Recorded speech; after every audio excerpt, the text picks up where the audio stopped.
Hey guys, welcome back to Margo Watches Movies. My name's Jake Margo, and tonight I'm excited to review a film as we get very close to the release of an highly anticipated sequel 28 years later. I want to go ahead and review the first two films in the franchise. So we're going to be starting tonight with 28 Days Later. Tomorrow I'll drop a review for 28 Weeks Later. But let's get into the thick of it. 28 Days Later is a revolutionary zombie film released in 2002 starring Cillian Murphy, Naomi Campbell, Brendan Gleeson, and Christopher Eccleston. This film is directed by Danny Boyle and written by Alex Garland, who's directed many fantastic films like this year's Warfare, the not as good Civil War, Annihilation, Ex Machina. So these two talents will be returning to collaborate on the sequel 28 years later. So this film has had a lasting impact and legacy within the zombie genre of films. What really separates this film on a rewatch to me is the aesthetic that they were able to capture. A fun fact about this movie is it was one of the very first films to move out of the film format and into the digital era. Danny Boyle shot this on a Canon 35mm, I believe. It was either Canon or Nokia, but where the technology was at the time, he was forced to shoot it in 480p resolution.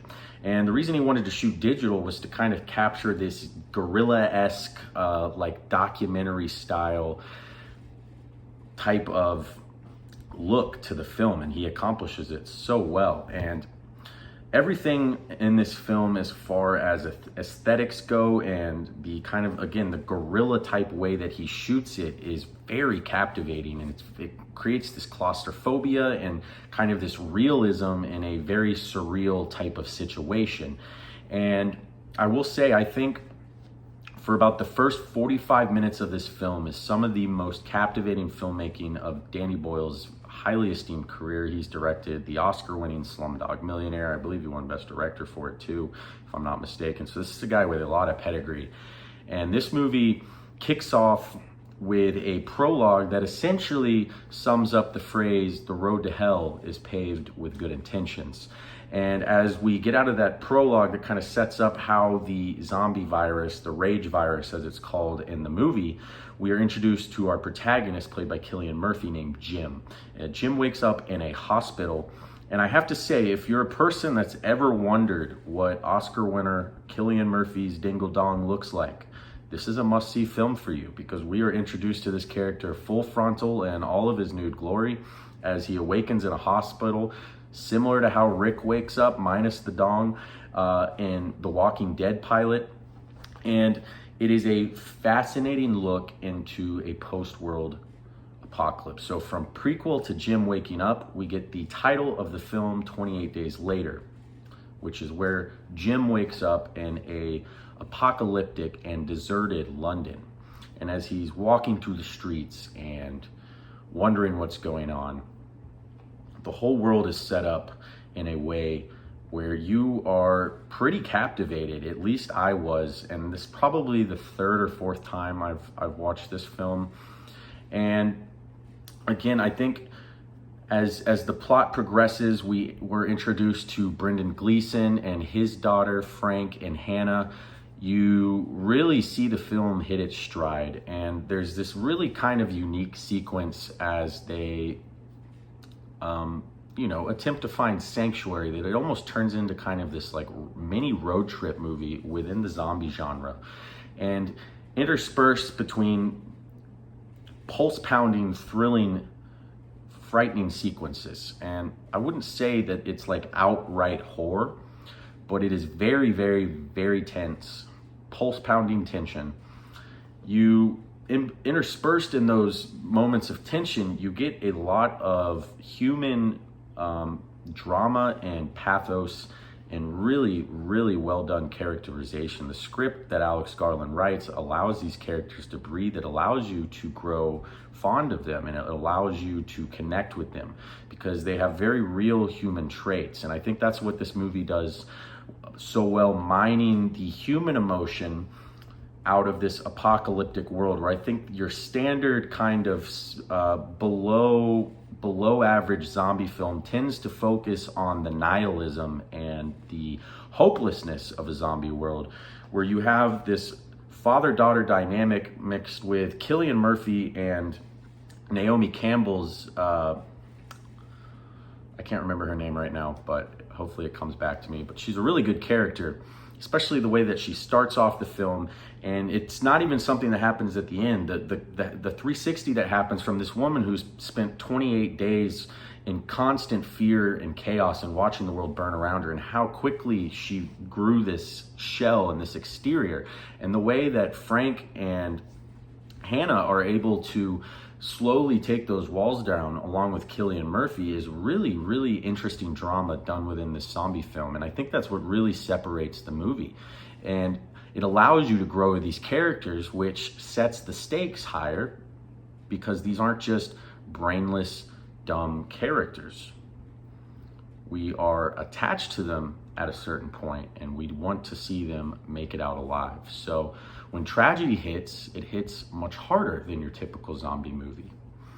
And, you know, again, for about 45 minutes, it's just a picture-perfect movie almost. And I think you hit a small snag as we get to like the second leading into the third act, with a group of soldiers, their leader played by Christopher Eccleston. And he's kind of got this like Apocalypse Now, like the rogue colonel played by Marlon Brando vibe to him. And he's not as crazy there, but he's more restrained, but it's an act with him. And it's stuff that we've now seen emulated time and time again in things like The Last of Us. And I think it hits a small snag there as it kind of shifts towards the humans fighting humans. And as we get to the third act, it picks right back up. It has a very gripping third act with an iconic score. When this score kicks in, you know what it is. And it's something that I hope to see in 28 years later. It's been a long time since I saw 28 Weeks Later, but I think it's an aspect in that film you get to hear. At least I hope so.